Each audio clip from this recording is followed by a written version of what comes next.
Tem uma coisa que ninguém te conta sobre envelhecer. Não é o corpo que dói mais. É perceber que você se tornou invisível dentro da própria vida. Que as pessoas ao seu redor continuam respirando, falando, rindo, mas ninguém olha para você. Você está ali, sentada na mesma mesa, dormindo sob o mesmo teto, e mesmo assim, é como se não existisse. Meu nome é Madalena Ferreira de Souza. Tenho 67 anos. E se vocês me vissem hoje, de avental, gravando receitas para um programa de televisão, com fotógrafo, câmera e tudo mais, nunca, jamais imaginariam que há pouco mais de 5 meses eu estava de joelhos no chão de uma cozinha que nem era mais minha, catando pedaços de papel rasgado enquanto minha nora ria pelas minhas costas. Mas calma, antes de chegar nesse dia, preciso voltar no tempo. Preciso te levar até o começo de tudo, porque essa história não começa comigo. Começa com uma mulher que nunca vai ler essas palavras, que nunca vai ouvir esse relato, mas que está presente em cada linha do que vou contar. Essa mulher é minha mãe, Dona Aparecida. Nasci em Araxá, interior de Minas Gerais, numa casa simples de chão batido e janelas de madeira que rangiam com o vento. Éramos 7 irmãos. Eu era a quinta. Meu pai trabalhava na lavoura de café e passava a semana inteira fora. Quem segurava tudo era minha mãe. E quando digo tudo, é tudo mesmo. Roupa, comida, escola, remédio, educação, consolo. Dona Aparecida era uma mulher pequena, de mãos grossas e sorriso largo, que nunca frequentou escola. Mal sabia assinar o próprio nome. Escrevia devagar, com a ponta da língua para fora, como se cada letra fosse um esforço enorme. E era. Mas na cozinha, minha mãe era uma artista. O fogão a lenha era o palco dela. O frango com quiabo que ela fazia era motivo de visita na vizinhança. Gente vinha de longe só para provar. O pão de queijo dela tinha fila na porta nos domingos de manhã. E o doce de leite com cravo, esse era especial. Minha mãe dizia que a receita veio da minha bisavó, que trouxe de Portugal quando desembarcou no Brasil no começo do século passado. 4 gerações de mulheres, todas passando o mesmo sabor de mão em mão. E sabe onde tudo isso estava guardado? Num caderno. Um caderno de capa dura marrom, do tamanho de um livro pequeno, com as páginas amareladas, manchadas de gordura, de açúcar, de tempo. A letra da minha mãe era tremida, inclinada para a direita, e entre uma receita e outra, ela colocava anotações que me fazem chorar até hoje. Coisas como: esse bolo a Madalena gosta, fazer no aniversário dela. Ou: receita da mãe da minha mãe, não deixar perder.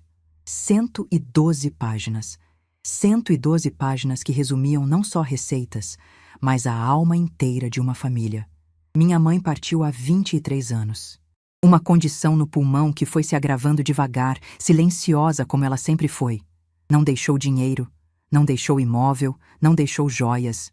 Deixou aquele caderno, e eu guardei como se fosse a coisa mais valiosa do mundo. Porque para mim, era. Casei com Osvaldo aos 22 anos. Ele era motorista de ônibus intermunicipal, um homem calado, de poucas palavras, mas de gestos enormes. Me amava do jeito dele. Sem flores, sem poesia, mas com uma lealdade que nunca vacilou. Tivemos um filho, Marcos, e quando Marcos tinha 15 anos, Osvaldo teve uma condição no coração, fulminante, sem aviso. Num dia estava dirigindo o ônibus dele, no outro já não estava mais. Fiquei sozinha com um adolescente assustado e uma viuvez que pesava como chumbo, mas eu tinha as mãos da minha mãe. Voltei a cozinhar para fora. Dava aulas de culinária na associação do bairro, vendia marmita para o comércio da região, fazia bolo de aniversário por encomenda e toda noite, antes de dormir, abria o caderno da minha mãe e escolhia a receita do dia seguinte. Era meu ritual, minha oração, meu jeito de manter ela perto. Marcos cresceu comendo a comida da avó que nunca conheceu. E eu sentia, de um jeito que não sei explicar, que minha mãe estava ali, no cheiro do coentro, no barulho da panela de pressão, no vapor subindo do arroz recém-feito. Ela estava ali. Marcos se formou em tecnologia, conseguiu um emprego bom numa empresa em Campinas e eu fiquei genuinamente orgulhosa. Chorei na formatura como se fosse minha. Em certo sentido, era. Cada diploma daquele tinha o suor das minhas marmitas, o cansaço das minhas aulas, o cheiro da cozinha que sustentou nosso lar. Foi em Campinas que ele conheceu Fernanda. Ela trabalhava com marketing digital, era bonita, bem vestida, falava com aquela segurança de quem sabe tudo sobre tudo. No começo, tentei gostar dela. Juro que tentei. Mas tinha algo no jeito que ela olhava para mim que me incomodava. Não era grosseria, era pior, era indiferença. Aquele olhar de quem vê uma cadeira velha no canto da sala. Nota que está ali, mas não dá importância. Quando Marcos me convidou para morar com eles, eu hesitei. Tinha tomado uma queda feia no banheiro, machuquei o quadril e ele ficou preocupado comigo morando sozinha. Fernanda concordou na frente dele com um sorriso educado, mas eu vi. Vi nos olhos dela que aquele convite não era dela, era dele, e que ela estava apenas tolerando. Me mudei levando poucas coisas, roupas, alguns livros, objetos pessoais e o caderno da minha mãe, embrulhado num pano de prato bordado que também era dela. Guardei na gaveta do meu quarto, junto com as poucas lembranças que ainda me restavam. No início, as coisas até funcionaram.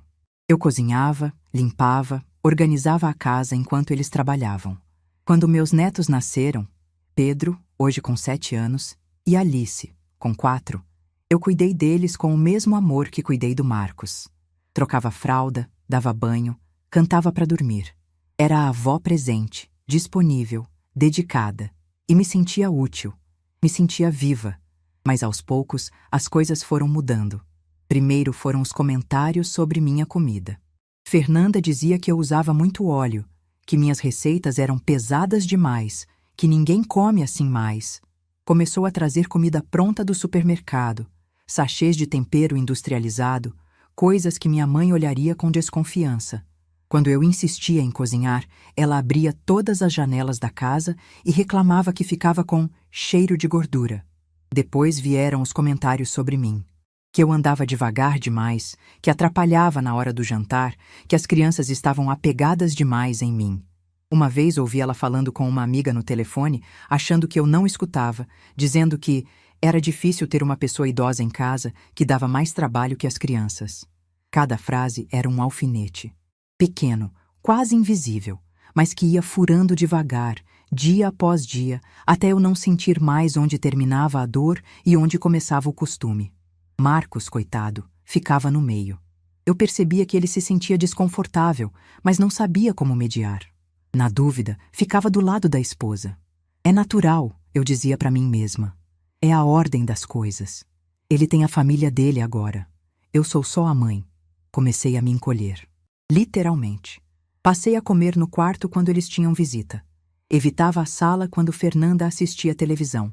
Acordava antes de todo mundo para tomar café sozinha e não atrapalhar a rotina deles. Meu mundo foi ficando cada vez menor, até caber inteiro dentro de um quarto com porta fechada. E o caderno da minha mãe se tornou meu único refúgio. Nas noites em que o silêncio da casa pesava demais, eu abria a gaveta, desembrulhava o pano bordado e ficava passando as páginas devagar, sentindo a textura do papel com os dedos. Às vezes levava o caderno até o nariz e respirava fundo, jurando que ainda sentia o cheiro de comida, de lenha, de infância. Lia as anotações da minha mãe e sentia que ela estava ali, me dizendo baixinho: "Aguenta firme, minha filha." Eu aguentei. Aguentei muito mais do que deveria, porque achava que aguentar era amar, que silenciar era respeitar, que se diminuir era o preço que se paga para não ficar sozinha. Tantas mulheres da minha geração aprenderam isso, que o nosso lugar é o lugar que sobra, que a nossa voz é a voz que cala, que o nosso valor é medido pela nossa capacidade de servir sem reclamar. Mas tem um limite. Existe um momento em que o corpo diz basta antes mesmo da mente entender. E o meu momento chegou numa terça-feira de março, às 2h15 da tarde, quando eu estava no quarto descansando e ouvi barulho na gaveta do meu criado mudo. Levantei devagar, com o coração já apertado antes mesmo de entender por quê. Fui até a cozinha e encontrei Fernanda sentada na mesa, com o caderno aberto na mão. Ela estava procurando espaço para guardar material escolar do Pedro e tinha aberto minha gaveta sem pedir. Quando me viu na porta, nem se deu ao trabalho de parecer constrangida. Olhou para mim com aquela expressão que eu já conhecia tão bem, metade tédio, metade impaciência, e continuou folheando as páginas como se fosse um catálogo de propaganda. Pedi com educação. Disse, por favor. Disse que aquilo era da minha mãe, que era importante para mim, que tinha valor sentimental. Cada palavra minha saiu baixa, quase um sussurro, porque eu já tinha aprendido que naquela casa minha voz só era ouvida quando eu concordava. Fernanda parou de folhear. Olhou para mim. Olhou para o caderno. E então disse, com uma calma que só quem tem certeza da própria crueldade consegue ter. Isso aqui é lixo, dona Madalena. Lixo velho, sujo e inútil. Fez uma pausa e completou. Igual a senhora. Antes que eu pudesse reagir, ela começou a arrancar as páginas. Uma por uma. Primeiro devagar, como se estivesse testando minha reação. Depois mais rápido, com as duas mãos, rasgando ao meio, partindo a capa, jogando os pedaços no chão da cozinha como quem joga cascas de cebola no lixo. Eu fiquei paralisada. Meus olhos viram, mas meu corpo não se moveu. Era como se eu estivesse assistindo de fora, como se aquilo estivesse acontecendo com outra pessoa. Mas não era outra pessoa, era eu. E eram as mãos da minha mãe sendo destruídas diante dos meus olhos. Quando ela terminou, deu as costas e saiu da cozinha. Ouvi seus passos no corredor, a porta do quarto dela fechando, o barulho da televisão sendo ligada. Como se nada tivesse acontecido. Como se rasgar 100 anos de história de uma família fosse a mesma coisa que descartar um jornal velho. E ali, sozinha naquela cozinha, com pedaços de papel espalhados pelo chão como restos de uma vida, eu fiz algo que talvez ninguém esperasse. Não chorei, não gritei, não bati na porta dela exigindo explicação. Eu me abaixei, com as costas doendo, os joelhos protestando, as mãos tremendo, e catei cada pedaço, cada fragmento, cada restinho de papel com a letra tremida da minha mãe. Um por um, devagar, em silêncio. Coloquei tudo dentro de um saco plástico transparente e guardei na minha mala de viagem, embaixo da cama. O único canto daquela casa onde Fernanda nunca punha as mãos. Naquela noite, deitada no escuro, ouvindo a casa dormir ao meu redor, segurei o saco plástico contra o peito e senti o barulho dos papéis amassados contra a minha pele. E entendi, com uma clareza que doeu mais que qualquer palavra, que eu não cabia mais ali. Não porque eu fosse grande demais, mas porque eles haviam decidido que eu era pequena demais para merecer um lugar. Mas eles não sabiam de uma coisa. Não sabiam que aquele caderno não era apenas papel, que aquelas receitas não existiam só naquelas páginas, que cada tempero, cada medida, cada anotação vivia dentro de mim, nos meus dedos, no meu paladar, na minha memória, e que o silêncio de uma mulher de 67 anos, quando nasce da dor e não do medo, é a coisa mais perigosa do mundo. Eles ainda não sabiam, mas iam descobrir. Saí daquela casa numa segunda-feira de manhã, enquanto Marcos estava no trabalho e Fernanda levava as crianças para a escola. Não deixei bilhete, não bati porta, não fiz nenhuma cena dramática. Simplesmente arrumei minha mala, a mesma mala onde estava o saco plástico com os pedaços do caderno, coloquei dentro as poucas roupas que tinha, meus documentos, meu celular velho e o pano de prato bordado da minha mãe. Olhei o quarto uma última vez, passei a mão na parede como quem se despede de uma pessoa e fechei a porta devagar. Chamei um carro por aplicativo. O motorista, um rapaz novo, me ajudou a colocar a mala no porta-malas e perguntou se eu estava de viagem. Respondi que sim. Ele não sabia, mas era a viagem mais importante da minha vida. A viagem de volta para mim mesma. Fui para a casa de Dona Zilda, Zilda Menezes. 71 anos, viúva como eu, com 2 filhos que moravam longe e um coração que não cabia dentro do peito. A gente se conhecia do grupo de oração da igreja do bairro, e ao longo dos anos, ela se tornou minha amiga mais próxima. Uma dessas amizades que não precisa de explicação, basta um olhar e a outra já entende. Quando cheguei na porta dela com a mala na mão e os olhos secos de quem já chorou tudo que tinha para chorar, Dona Zilda não perguntou nada. Abriu a porta, pegou minha mala, me puxou para dentro e disse apenas: "O quarto do fundo é seu. Vai lá deixar suas coisas enquanto esquento o café."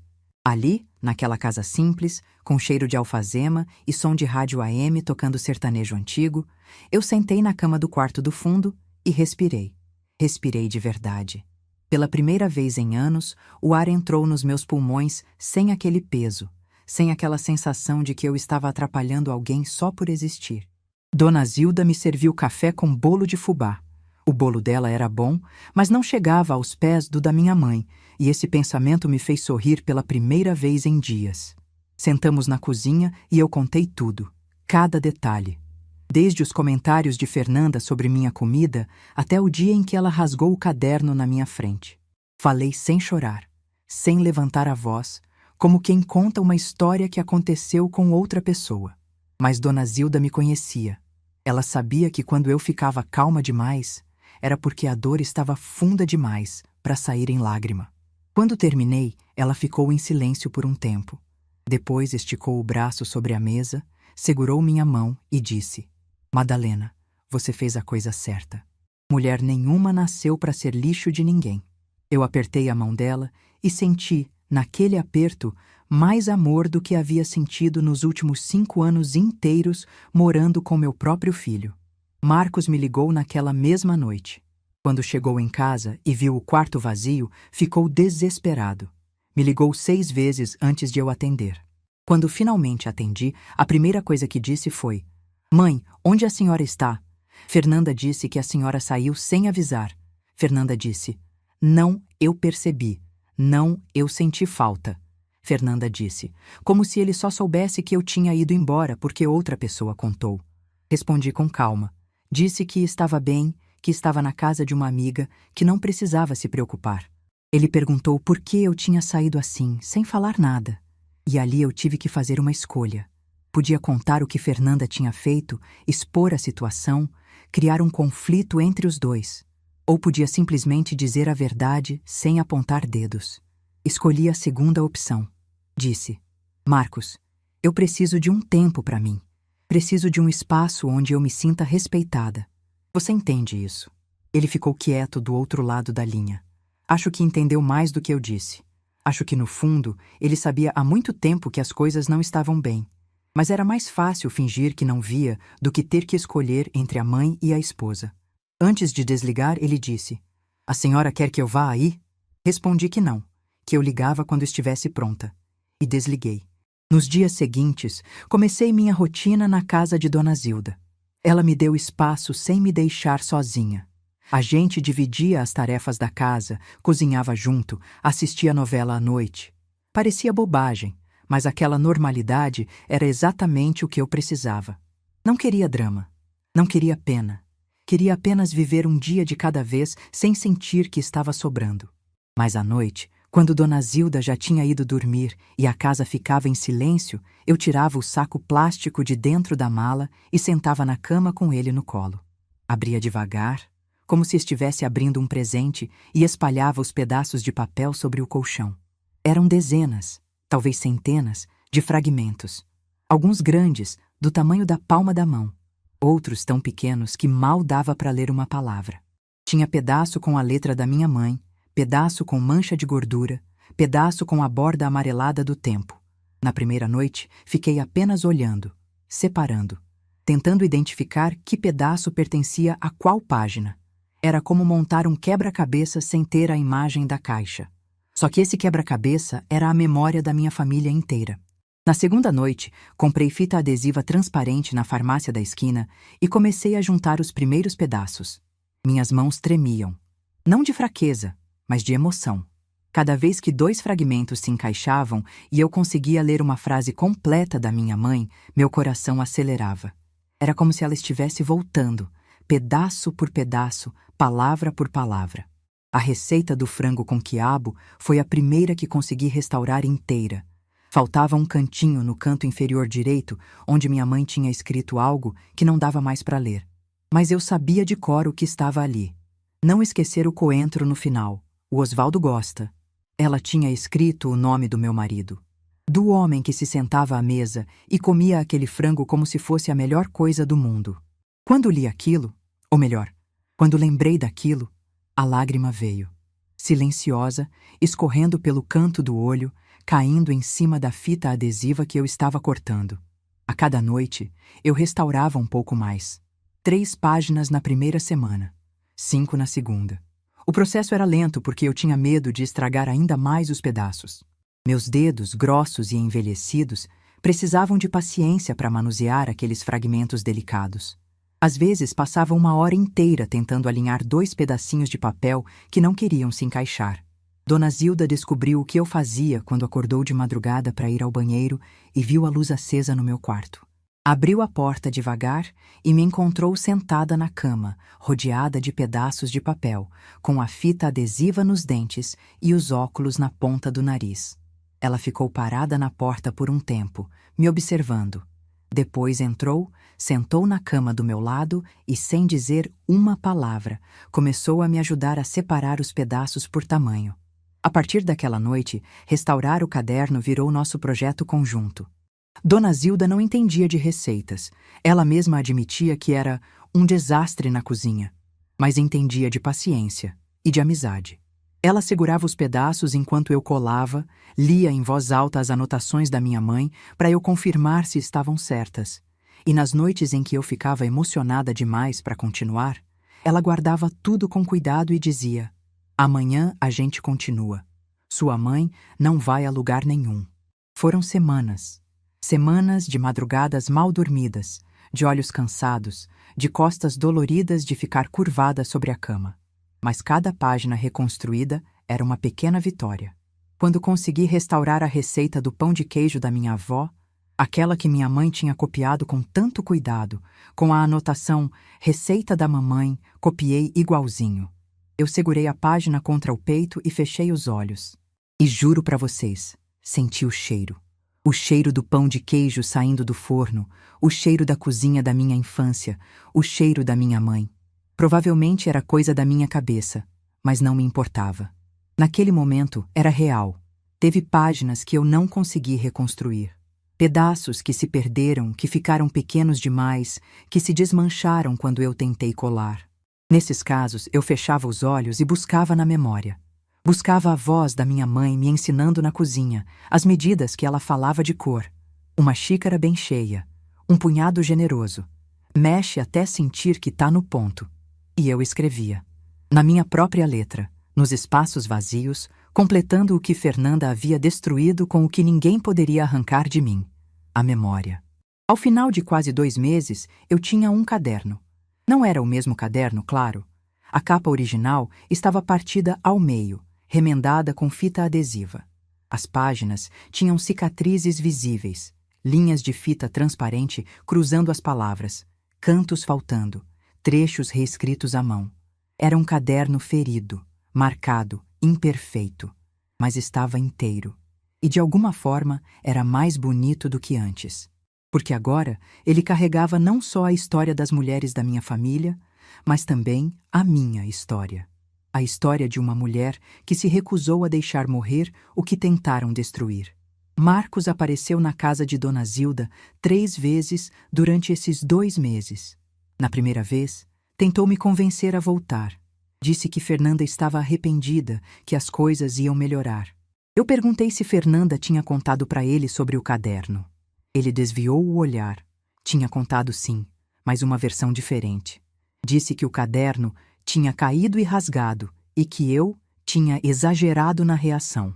Eu não corrigi, não valia a pena. Quem mente sobre o que fez não merece o esforço de ser desmentido. Na segunda visita, ele veio com Pedro e Alice. As crianças correram para mim, me abraçaram, disseram que sentiam minha falta. Alice, com aquele jeitinho de 4 anos que aperta o coração, me olhou com os olhos enormes e perguntou: "Vovó, por que você foi embora? A mamãe disse que você quis ir." Engoli a dor e respondi que a vovó precisava de um tempinho para descansar, mas que eu amava eles do mesmo tamanho de sempre. Na terceira visita, Marcos veio sozinho e com outro tom. Não tentou me convencer a voltar. Sentou, tomou café, perguntou como eu estava. E no final, disse algo que me mostrou que talvez, no fundo, ele soubesse mais do que deixava transparecer. "Mãe, eu sinto que falhei com a senhora. Não sei exatamente como, mas sinto."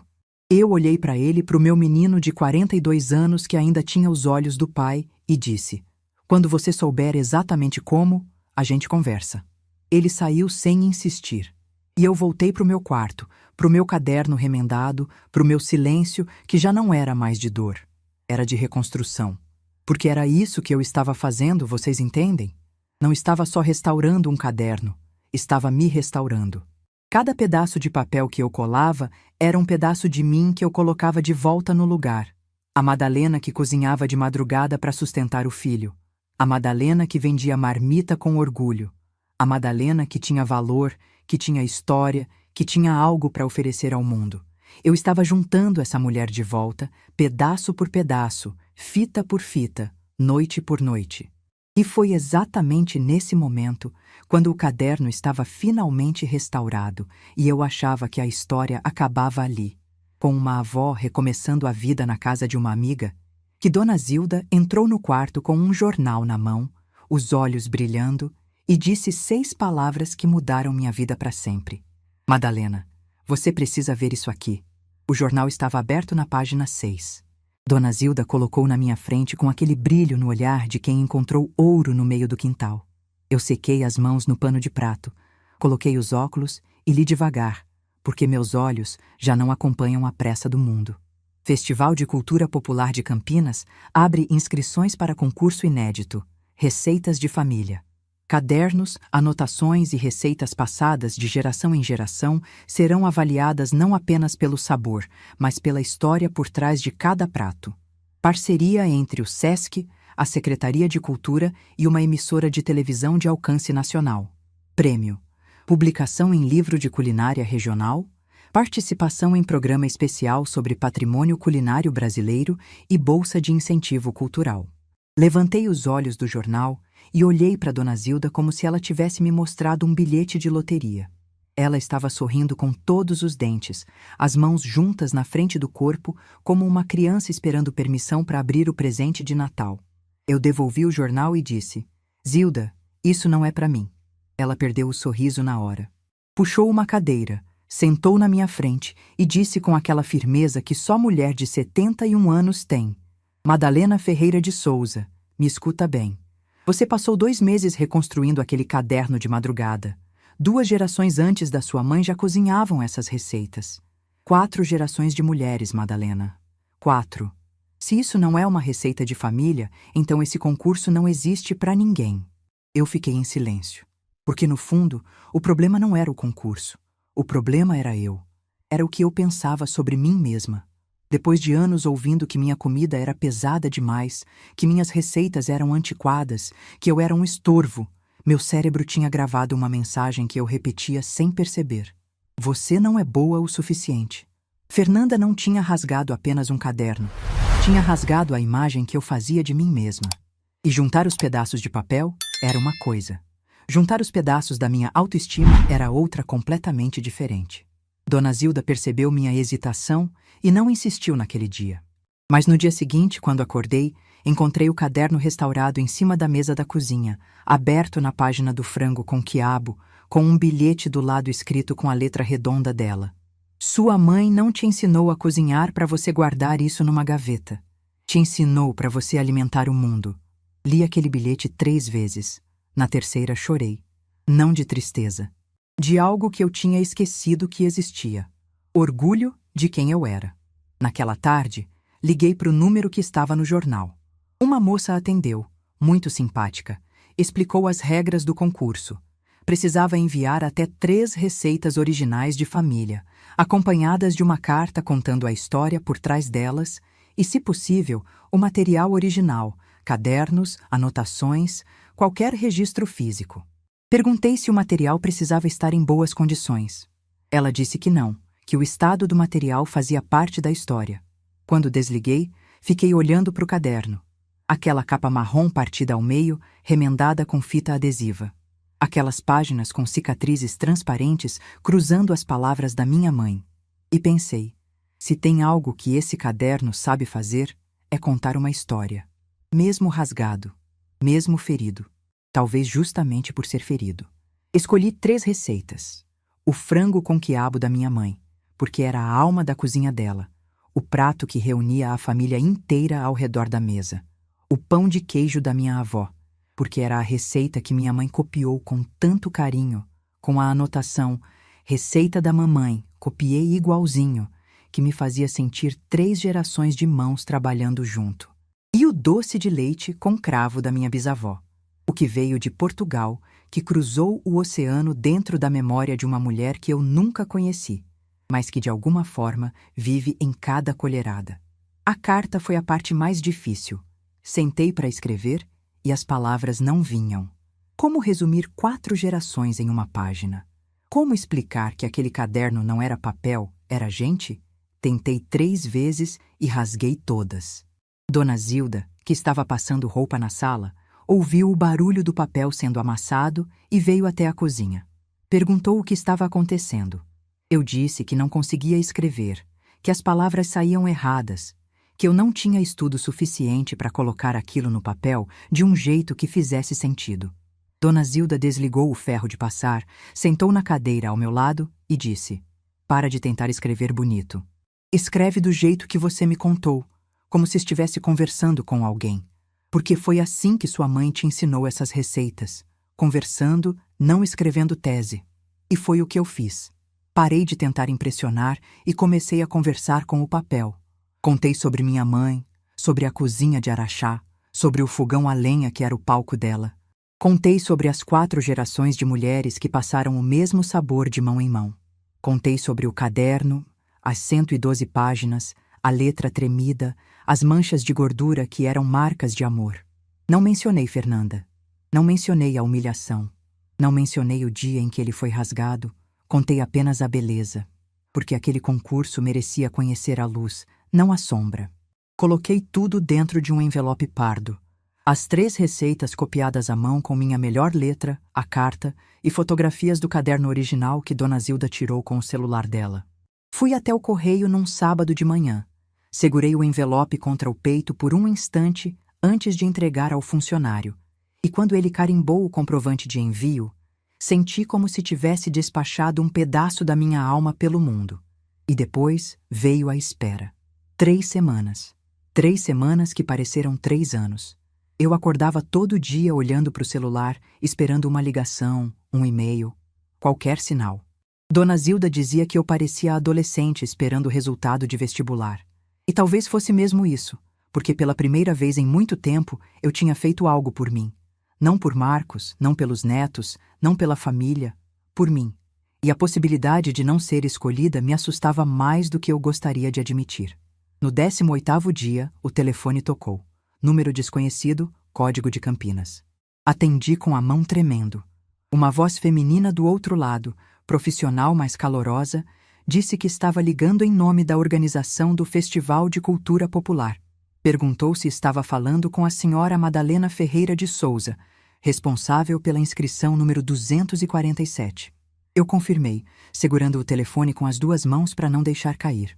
Ela disse que minha inscrição havia sido selecionada entre as finalistas, que o comitê avaliador ficou profundamente tocado pela carta e pelas fotografias do caderno, e que gostariam de me convidar para a etapa presencial do concurso, onde eu deveria preparar uma das 3 receitas ao vivo, na cozinha do Sesc Campinas, diante dos jurados e das câmeras que registrariam o evento para o programa de televisão.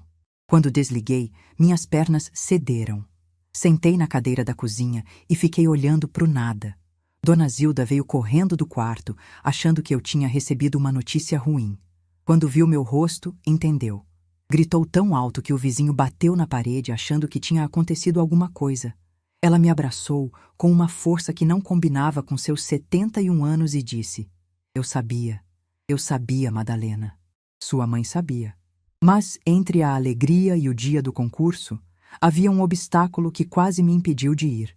Eu precisava cozinhar ao vivo, na frente de pessoas, na frente de câmeras. Eu, que durante anos tinha sido convencida de que minha comida não tinha valor, que minhas receitas eram relíquias inúteis de um tempo que ninguém queria lembrar. A ideia de estar ali, exposta, sendo avaliada, me paralisava. Na noite anterior ao prazo de confirmação, não consegui dormir. Fiquei deitada no escuro, com os olhos abertos, ouvindo meu coração bater rápido demais. E a voz que eu ouvia não era a da minha mãe. Era a voz de Fernanda, repetindo em loop: isso é lixo. Igual a senhora. Era impressionante como uma frase dita uma única vez podia ecoar durante meses inteiros, como se tivesse sido gravada na parede do meu crânio. 2 dias antes do evento, sentei na cama e disse para Dona Zilda que ia desistir. Disse que não estava preparada, que ia fazer vergonha, que aquilo era grande demais para uma mulher simples como eu. Dona Zilda me ouviu em silêncio. Depois foi até o quarto, voltou com o caderno restaurado e colocou no meu colo. Olhei para aquelas páginas remendadas. Cada fita adesiva era uma cicatriz. Cada pedaço recolado era uma madrugada sem dormir. Cada anotação completada de memória era uma prova de que eu não tinha esquecido nada, de que tudo continuava vivo dentro de mim. E Dona Zilda disse, com aquela voz firme que não admitia discussão: Madalena, esse caderno foi rasgado e mesmo assim você reconstruiu ele inteiro. Se ele aguentou, você também aguenta. No dia do evento, Dona Zilda me acompanhou. Pegamos o ônibus das 6 da manhã porque eu quis chegar cedo, antes de todo mundo, para me acostumar com o lugar. O Sesc Campinas tinha montado uma cozinha enorme no salão principal, com bancadas de inox, fogões industriais e tudo organizado como num programa de culinária. Havia outras finalistas, 12 ao todo, cada uma com sua história, seu caderno, suas receitas. Escolhi fazer o frango com quiabo. Era o prato que minha mãe fazia melhor. O que eu sabia de cor com os olhos fechados. O que eu poderia preparar mesmo com as mãos tremendo de nervoso. E tremeram. Quando acendi o fogo e coloquei a panela, minhas mãos tremiam tanto que quase derramei o óleo. Mas então aconteceu algo que não sei explicar. No momento em que o alho tocou o óleo quente e aquele cheiro subiu, aquele cheiro que era o cheiro da cozinha da minha mãe, da minha infância, da minha vida inteira, meu corpo inteiro se acalmou. As mãos pararam de tremer. A respiração se acertou. O barulho das câmeras, das pessoas, dos outros competidores, tudo sumiu. Era só eu e a panela, eu e a receita, eu e minha mãe. Cozinhei como se estivesse na cozinha de Araxá, com o fogão a lenha crepitando e minha mãe do lado dizendo: mexe devagar, filha, que o amor não tem pressa. Cada gesto era memória. Cada tempero era saudade transformada em sabor. Quando coloquei o coentro fresco por último, como minha mãe sempre fazia, como ela anotou no caderno, como eu jamais esqueceria, senti algo quente escorrer pelo meu rosto. Não limpei. Deixei. Porque aquela não era uma lágrima de tristeza. Era uma lágrima de reencontro. Os jurados provaram em silêncio. Um deles, um senhor de cabelos brancos que era professor de gastronomia, fechou os olhos enquanto mastigava. Outro, uma mulher que escrevia sobre culinária brasileira, largou o garfo e ficou me olhando com uma expressão que eu não consegui decifrar na hora. Depois soube que ela estava emocionada.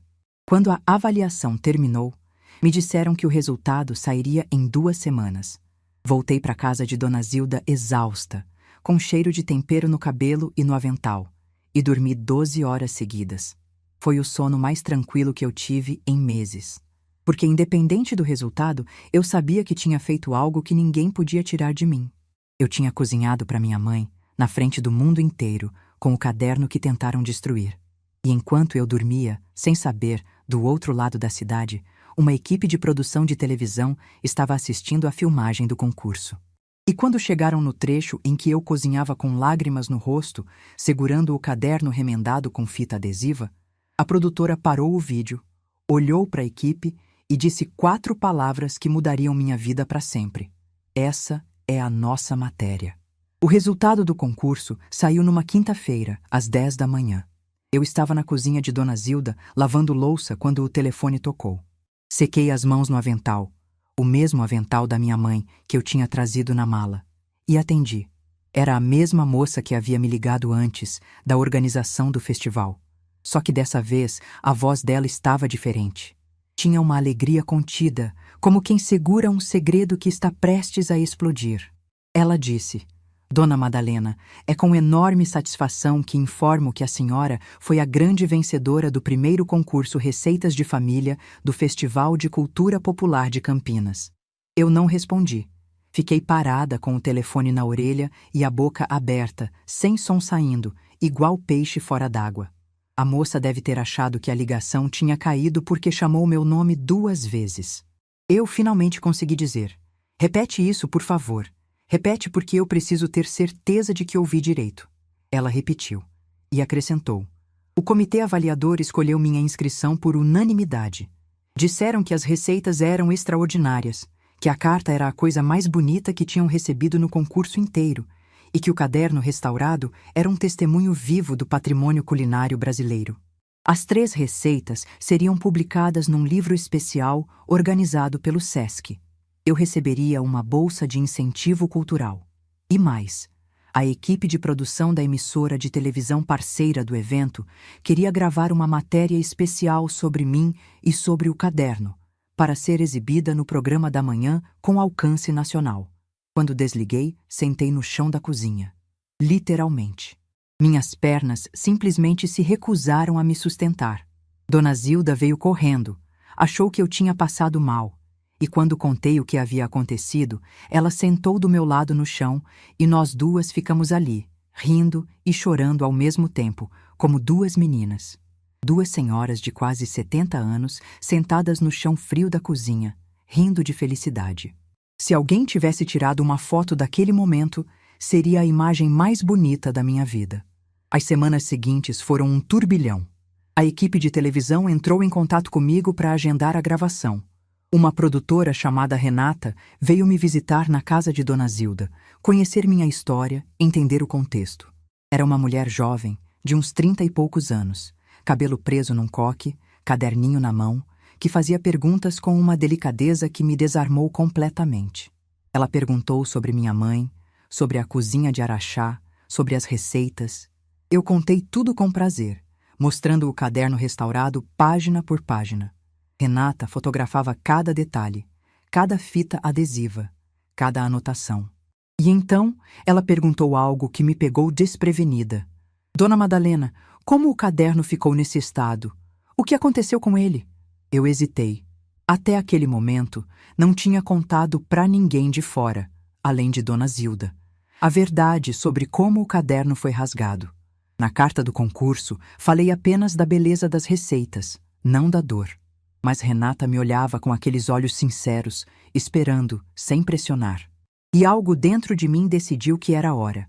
Contei. Não com raiva, não com rancor. Contei como quem descreve uma chuva que já passou. Disse que morava com meu filho e minha nora, que a convivência era difícil, e que num dia em que eu estava sozinha com ela, minha nora encontrou o caderno na gaveta do meu quarto e rasgou na minha frente. Contei sobre a frase, "Isso é lixo, igual a senhora", e sobre o silêncio que veio depois. Contei sobre a noite em que catei os pedaços do chão, e sobre os 2 meses de madrugadas reconstruindo página por página. Renata parou de anotar. Ficou me olhando com os olhos cheios d'água. Depois, respirou fundo e disse, "Dona Madalena, a senhora me autoriza a contar essa parte da história na matéria? Sem nomes, sem identificar ninguém. Apenas a sua história, o que fizeram com o caderno e como a senhora reconstruiu." Eu pensei por um momento. Não queria expor Fernanda. Não queria criar escândalo. Mas também não queria mais esconder a verdade. Porque esconder a verdade era o que eu fazia há anos. E foi exatamente isso que me trouxe até aquele chão de cozinha catando pedaços de papel. Olhei para Dona Zilda, que estava sentada no sofá ouvindo tudo. Ela fez um leve aceno com a cabeça. E eu disse, "Pode contar, sem nomes, mas pode contar." A gravação aconteceu numa terça-feira. A equipe montou as câmeras na cozinha do SESC, no mesmo local onde eu tinha preparado o frango com quiabo durante o concurso. Me pediram para cozinhar novamente enquanto contava minha história. E foi exatamente o que eu fiz. Cozinhei e falei. Falei sobre minha mãe, sobre Araxá, sobre o fogão a lenha. Falei sobre o caderno, sobre as 4 gerações de mulheres, sobre o cheiro de gordura e açúcar nas páginas amareladas. Mostrei as anotações da minha mãe para a câmera. Esse bolo a Madalena gosta, fazer no aniversário dela. E vi o câmera desviar os olhos da lente para limpar uma lágrima com a manga da camisa. Falei sobre a noite em que alguém rasgou o caderno na minha frente, chamando de lixo tudo aquilo que eu carregava no peito. E falei sobre a reconstrução, as madrugadas com fita adesiva e paciência, completando de memória o que as mãos de outra pessoa tentaram apagar. Quando terminei de cozinhar e de falar, a cozinha inteira estava em silêncio. A equipe de 7 pessoas não se mexia. Renata, atrás da câmera, estava com o caderninho apertado contra o peito e os olhos vermelhos. O silêncio durou uns 10 segundos, que pareceram uma eternidade, até que alguém da equipe começou a bater palma, depois outro, depois todos. Uma salva de palmas numa cozinha vazia, só para mim, uma mulher de 67 anos de avental e colher de pau na mão. Eu não sabia, mas aquela gravação ia virar muito mais do que uma simples matéria de programa de manhã. A matéria foi ao ar 3 semanas depois, numa sexta-feira de manhã.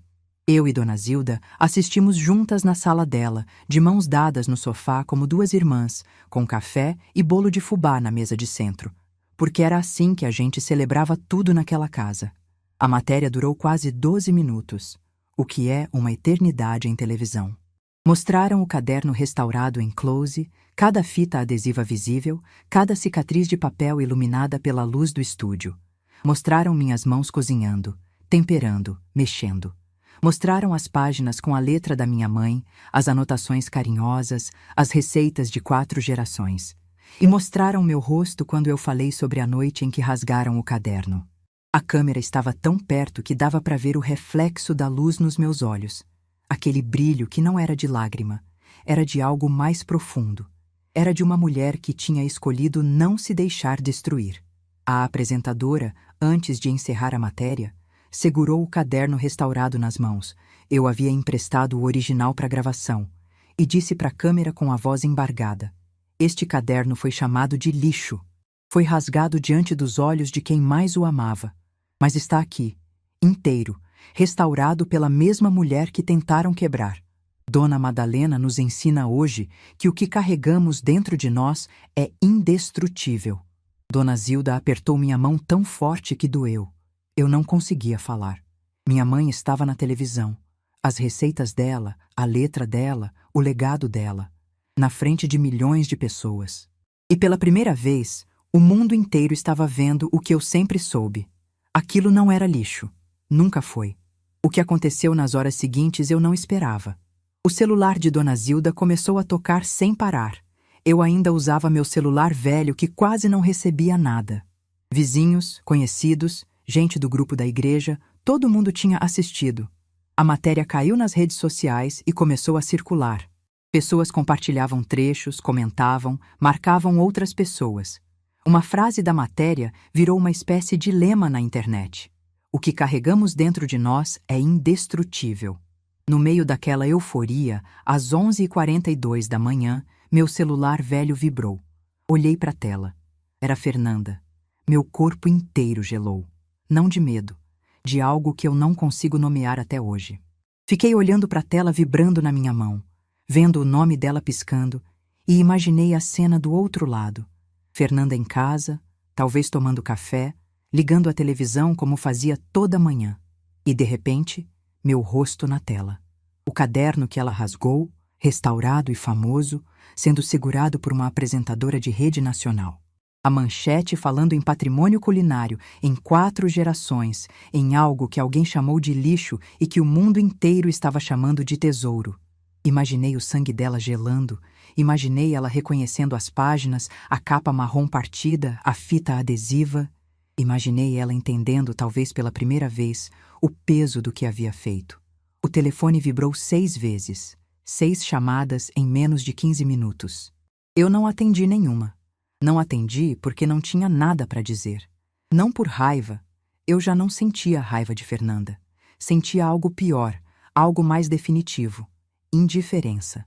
A opinião dela sobre mim tinha deixado de ter importância no momento em que eu colei o primeiro pedaço de papel com fita adesiva naquele quarto, de madrugada, com as costas doendo e os olhos embaçados. Eu já tinha me reconstruído sem a permissão dela. Não precisava da aprovação dela agora. Depois das ligações de Fernanda, veio uma mensagem de texto, longa, cheia de palavras bonitas que eu nunca tinha ouvido dela em anos de convivência. Dizia que estava arrependida, que não sabia o valor do que tinha feito, que por favor me perdoasse. Li uma vez, guardei o celular na gaveta. E fui ajudar Dona Zilda a lavar a louça do café. Marcos ligou 1 hora depois. Esse eu atendi. porque por trás de todos os erros dele, ele continuava sendo meu filho. E eu sentia que dessa vez a ligação era diferente. A voz dele estava trêmula. Disse que tinha assistido à matéria com Fernanda, que ficou em silêncio durante os 12 minutos inteiros. E que quando acabou, olhou para a esposa e fez a pergunta que deveria ter feito 5 meses antes. O que você fez com o caderno da minha mãe? Fernanda contou a verdade. Dessa vez, não teve versão editada, não teve caiu e rasgou, não teve ela exagerou. A matéria de televisão, vista por milhões de pessoas, tinha tornado impossível continuar mentindo. Marcos ouviu tudo. E segundo ele me contou naquela ligação, quando Fernanda terminou de falar, ele se levantou do sofá, foi até o quarto, fechou a porta e chorou. Chorou pelo caderno. Chorou por mim. Chorou pelo tempo perdido, pelas vezes que fingiu não ver, pelas noites em que eu jantava sozinha no quarto, enquanto ele assistia televisão na sala, sem perceber que sua mãe estava desaparecendo devagar. Eu escutei meu filho chorando do outro lado da linha e não disse que estava tudo bem, porque não estava. Não disse que perdoava, porque perdão não se dá por telefone, nem se entrega de bandeja para quem ainda está aprendendo a pedir. Disse apenas: Marcos, eu te amo, mas eu não vou facilitar dessa vez. Dessa vez vocês vão precisar entender sozinhos o que perderam. Desliguei. Olhei para Dona Zilda. Ela estava na porta da cozinha, com o pano de prato na mão, me observando com aquele olhar de quem entende tudo sem precisar ouvir uma palavra. E eu disse, mais para mim mesma do que para ela: minha mãe está sorrindo agora. Dona Zilda sorriu de volta. E nós duas voltamos para a cozinha, porque tinha almoço para fazer. E porque a vida, mesmo quando muda completamente da noite para o dia, continua pedindo que a gente cozinhe, coma e siga em frente. Às vezes penso naquela semana. Os 6 dias que passei dormindo sob o mesmo teto de Fernanda, depois que ela rasgou o caderno. 6 noites deitada no escuro, ouvindo a casa respirar ao meu redor, planejando em silêncio cada passo da minha saída. Cada noite daquela semana foi um ensaio para a coragem que eu precisava juntar. E se hoje alguém me perguntar qual foi o momento mais difícil de toda essa história, não foi ver o caderno rasgado. Foi fingir que estava tudo normal durante 6 dias, tomando café na mesma mesa que a pessoa que tentou destruir a coisa mais preciosa que eu tinha. Mas foi naquele silêncio que eu encontrei a força para tudo que veio depois. E veio muita coisa. 3 meses depois que a matéria foi ao ar, recebi uma ligação da editora que estava organizando o livro do concurso. A moça do outro lado da linha disse que o livro estava pronto e que gostariam de fazer um pequeno evento de lançamento no Sesc Campinas, com as finalistas do concurso e a imprensa local. Perguntou se eu poderia comparecer e se gostaria de dizer algumas palavras. Eu, que passei a vida inteira falando baixo para não incomodar, disse que sim. O livro se chamava Herança de Sabor, Receitas que Contam a História do Brasil.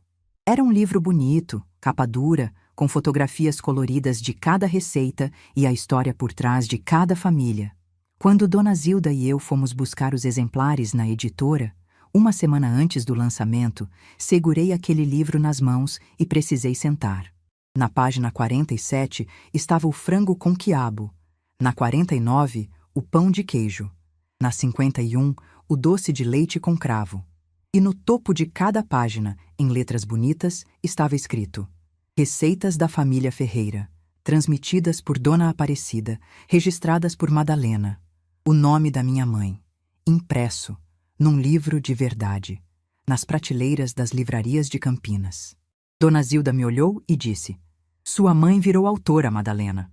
Eu ri no meio das lágrimas porque era exatamente isso. Minha mãe, que mal sabia assinar o nome, agora tinha as receitas dela publicadas num livro. E não era qualquer livro. Era um livro que chamava aquelas receitas de patrimônio. Patrimônio. A mesma coisa que alguém chamou de lixo. O dia do lançamento foi numa manhã de sábado. O salão do Sesc estava arrumado com mesas, flores e uma bancada com os livros empilhados. Havia outras finalistas ali, cada uma com sua história, cada uma com seu caderno, e todas nós nos olhávamos com aquele reconhecimento silencioso de quem sabe o que é carregar uma herança nas mãos. Quando chegou minha vez de falar, levantei devagar, ajeitei o avental que tinha decidido usar de propósito. o avental da minha mãe, lavado e passado para a ocasião, e segurei o caderno restaurado contra o peito. A sala ficou em silêncio. Eu não tinha preparado o discurso. Não sabia fazer essas coisas. Mas olhei para frente e vi Dona Zilda na segunda fileira, com os olhos já brilhando antes de eu abrir a boca. E falei do jeito que ela me ensinou, como se estivesse conversando com alguém. Contei sobre minha mãe, sobre a cozinha de Araxá, sobre o caderno de 112 páginas. Contei que aquele caderno foi destruído por alguém que achou que não tinha valor, e que eu passei 2 meses reconstruindo ele de madrugada, com fita adesiva e memória. A voz falhou 2 vezes. Continuei mesmo assim. No final, levantei o caderno remendado e disse: "Este caderno foi chamado de lixo, mas hoje ele está num livro, e eu descobri que o verdadeiro lixo não é um caderno velho com receitas. O verdadeiro lixo é o desrespeito, é tratar alguém como se não tivesse valor.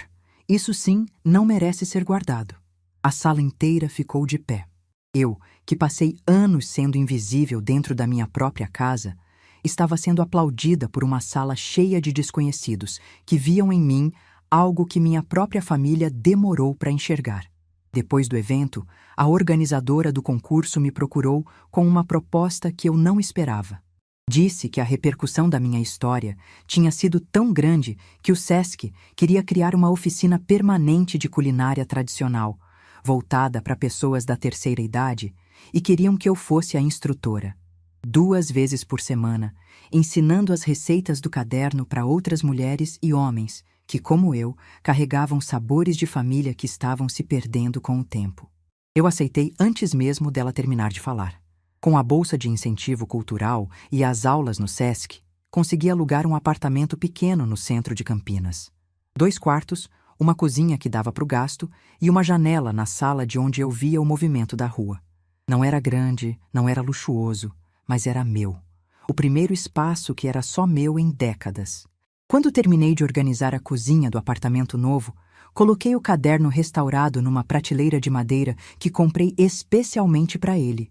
Ficava ali, em pé, com a capa remendada visível, como uma cicatriz que eu não queria esconder. Porque cicatrizes não são vergonha, são prova de que a gente sobreviveu. Semanas depois, recebi um convite do SESC para expor o caderno original numa vitrine especial durante o Festival de Cultura Popular. A ideia era que as pessoas pudessem ver de perto as páginas restauradas, as fitas adesivas, as anotações originais da minha mãe. Eu hesitei. Aquele caderno era a coisa mais íntima que eu possuía. Emprestar ele era como emprestar um pedaço do meu peito. Mas Dona Zilda, como sempre, me deu o empurrão que eu precisava. Disse: "Madalena, sua mãe passou a vida inteira cozinhando para os outros. Ela ia adorar saber que as receitas dela estão sendo vistas pelo mundo." Tinha razão. Minha mãe nunca guardou nada para si. Tudo o que ela fazia era para dar, para alimentar, para nutrir. Eu não podia ser diferente. O caderno foi exposto durante 3 semanas. Dona Zilda me contou que ia lá quase todo dia e que muita gente parava, lia as páginas e saía emocionada. Uma senhora de 80 anos chorou diante da vitrine e disse para quem estava perto que tinha um caderno igual em casa, da mãe dela, e que nunca tinha dado valor. Esse era o verdadeiro prêmio. Não o livro, não a bolsa, não a televisão. Era saber que a história da minha mãe estava fazendo outras pessoas olharem para suas próprias histórias, para suas próprias mães, para os seus próprios cadernos esquecidos nas gavetas. Marcos continuou me procurando. Aos poucos, fomos reconstruindo uma relação, mas em bases completamente diferentes. Ele vinha me visitar no apartamento, sozinho, 1 ou 2 vezes por mês. Sentava na minha cozinha, tomava café, conversava. Nunca mais tentou me convencer a voltar. Nunca mais tratou minhas decisões como exagero. Acho que a matéria na televisão, vista pelo país inteiro, fez ele entender algo que minhas palavras sozinhas nunca conseguiram. Que a mãe dele não era uma velha frágil sem valor. Era uma mulher com uma história que o mundo inteiro quis ouvir. Fernanda nunca mais me procurou pessoalmente. Depois daquele dia das 6 ligações que eu não atendi e da mensagem que eu li uma vez e guardei na gaveta, o silêncio entre nós se tornou definitivo. Marcos nunca me pediu para perdoar ela, e eu nunca ofereci. Algumas coisas não se resolvem com palavras. Algumas coisas simplesmente ficam onde estão, como um móvel pesado que ninguém consegue mover, e a gente aprende a caminhar ao redor. As crianças, sim.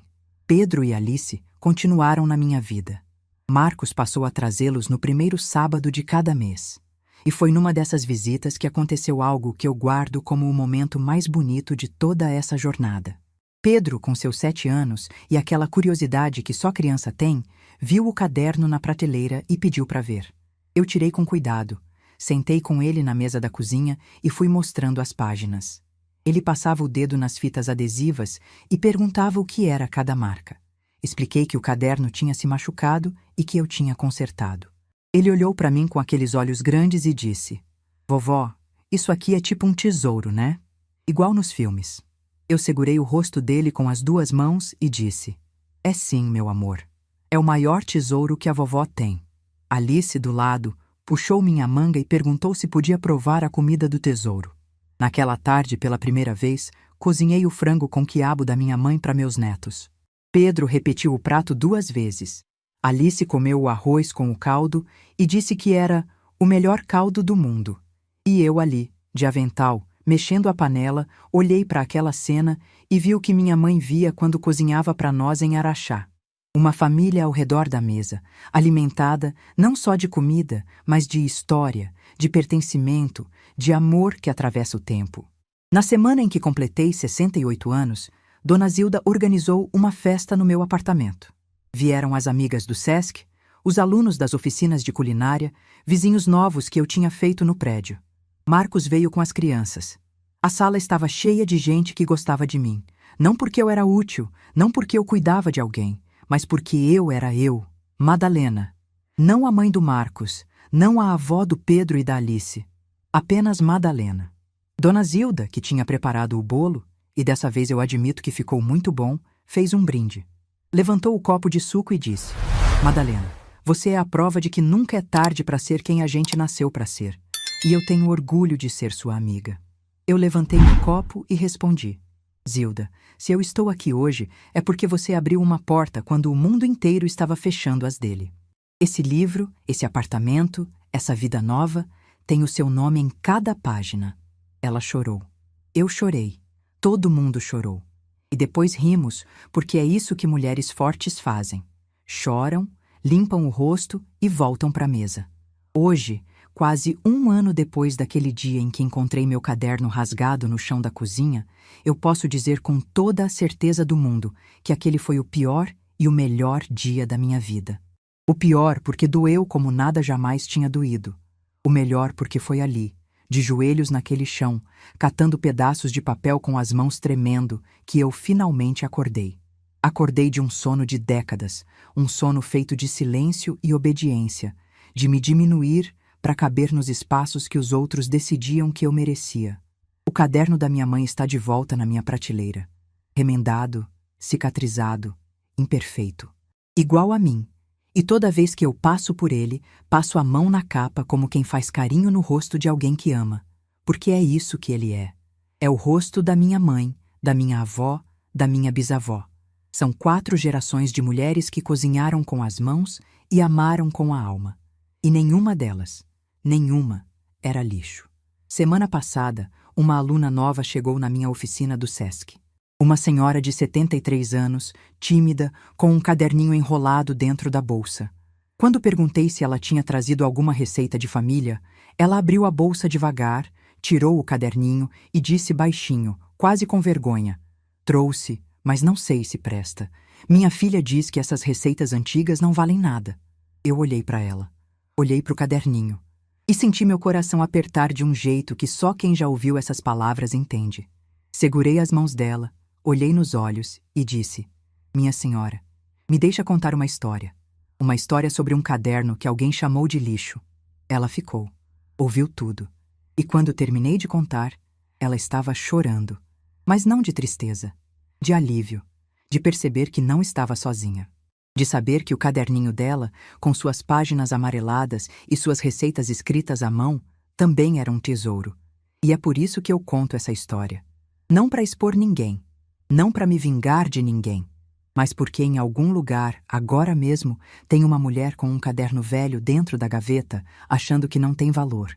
Tem uma mãe sendo tratada como estorvo na própria casa. Tem uma avó guardando em silêncio a dor de não ser vista. Para essa mulher, eu digo: você não é lixo. Nunca foi. E o silêncio que você carrega pode ser a sua maior força, se você decidir transformá-lo em ação. Minha mãe me ensinou a cozinhar, mas a vida me ensinou algo que nenhuma receita ensina, que o ingrediente mais importante de qualquer prato é a dignidade de quem prepara. E essa ninguém pode rasgar. Se essa história tocou seu coração, deixe seu like, se inscreva no canal e comente aqui embaixo. No meu lugar, o que você faria? Sua mensagem pode iluminar o dia de alguém.